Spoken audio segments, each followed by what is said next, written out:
भारी कंफ्यूजन को शेयर करने के लिए वो कियारा के पास आती है और उसे बताती है कि जिस मेडेलिन से हम जंगल में मिले थे वो असल में प्रोफेसर मार्टिन की वाइफ है, लेकिन उसने हमें यह सच्चाई इसलिए नहीं बताई क्योंकि वो खुद एक इंसान नहीं बल्कि एक रूप बदलने वाली फेरी थी। मैंने जब रिसर्च किया तो मुझे पता चला कि काफी साल पहले प्रोफेसर की वाइफ मेडेलिन कैंसर की वजह से मर गई थी। ये सुनकर कियारा कहती है कि फिर वो मेडेलिन कौन थी जो इतने समय से हमारे साथ थी। इस पर मीना कहती है, मुझे सब समझ आ रहा है। दरअसल प्रोफेसर अपनी वाइफ के मरने से बहुत दुखी थे और उसे हर हाल में वापस पाना चाहते थे, और जब प्रोफेसर को इन रूप बदलने वाली फेरीज के बारे में पता चला तो प्रोफेसर ने उस रूप बदलने वाली फेरी को पिंजरे में कैद किया जो एक बच्ची का परफेक्ट रूप लेकर उनके पास आई थी। प्रोफेसर ने अपनी वाइफ की फोटो दिखाते हुए उस फेरी को अपनी वाइफ मेडेलिन जैसा बना दिया क्योंकि वो फेरी बाकी फेरीज से अलग थी, वो दिन में भी बाहर आ सकती थी। मीना ने कहा कि मैंने मेडेलिन को यहाँ बुला लिया है, हमें किसी तरह से करके उसे वापस जंगल भेजना होगा। तभी एक कार वहाँ आकर रुकी। जब उस कार से जो इंसान उतरा उसे देखकर मीना के गले में सांस अटक गई। वो कियारा थी, यानी कि अब तक जो मीना के साथ थी वो मेडेलिन थी। उसने कियारा का रूप ले रखा था। कियारा जैसे ही घर के अंदर आई तभी मेडेलिन ने कियारा के हस्बैंड के रूप में बदलकर उसे बेहोश कर दिया। मीना ने मेडेलिन से कहा, आखिर तुम चाहती क्या हो? जिस पर मेडेलिन गुस्से में आकर कहा, मैं फेरीज की सबसे अलग मखलूक हूँ। मेरे सभी साथी बचपन से मुझे चिढ़ाते थे, वो मुझे अपने साथ नहीं रहने देते क्योंकि मैं सबसे अलग थी। मैं उस जंगल में अकेली पड़ चुकी थी और मैं उस जंगल से निकलकर बाहर लोगों के साथ मिलकर रहना चाहती थी। फिर एक दिन प्रोफेसर उस जंगल में आया,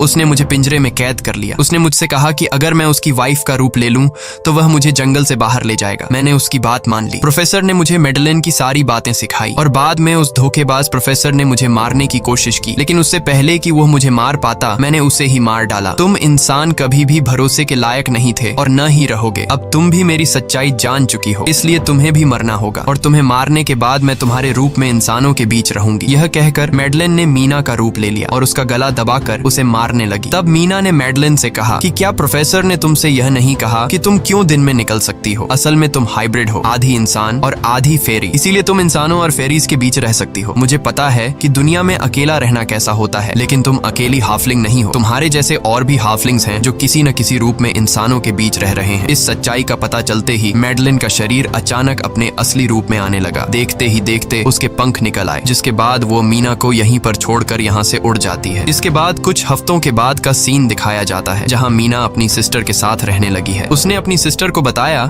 कि शायद वो फेरी अभी भी मेरा पीछा कर रही है। तब मीना की सिस्टर उसे कहती है कि तुम डरो मत, ऐसा कुछ नहीं है। और कहानी के एंड में हम एक छोटी बच्ची को देखते हैं जो कि उस वक्त मीना के घर के नीचे खड़ी थी। ये कोई और नहीं बल्कि मेडेलिन थी जो अब उनके दुनिया में उस रूप में रह रही है। और इसी के साथ ये कहानी खत्म हो जाती है। अगर आपको ये वीडियो अच्छी लगी हो तो हमारे चैनल को सब्सक्राइब और वीडियो को लाइक जरूर कीजिएगा।